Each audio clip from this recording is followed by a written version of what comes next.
এবার আমার উমর রাদিয়াল্লাহু তাআলা আনহুর বিবি একদিন ঘর থেকে কিছু টাকা বের করে উমরকে দিয়ে বলে, হুজুর, আমি এক আনা দুই আনা করে কিছু টাকা জমাই করেছি, সেই টাকাটা আপনার কাছে দিয়েছি গো হুজুর, আমার কিছু মিষ্টি খাওয়ার জন্য মনে চাইতেছে, এই টাকাটা দেন, আমার জন্য কিছু মিষ্টি আনেন। বিবি বলেছে মিষ্টি আনার জন্য।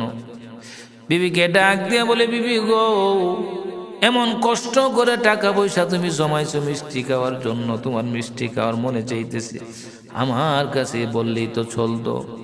ডাক দিয়ে বলে, হুজুর স্বামী গো, আপনার কাছে কেমন করে বলবো গো, আপনি যেই টাকা পান রাষ্ট্রীয় ভাতা থেকে, যেই টাকাটা আপনি পান, সেই টাকাটা তো ঘর সংসার চালাইতে আপনার কষ্ট হয় গো।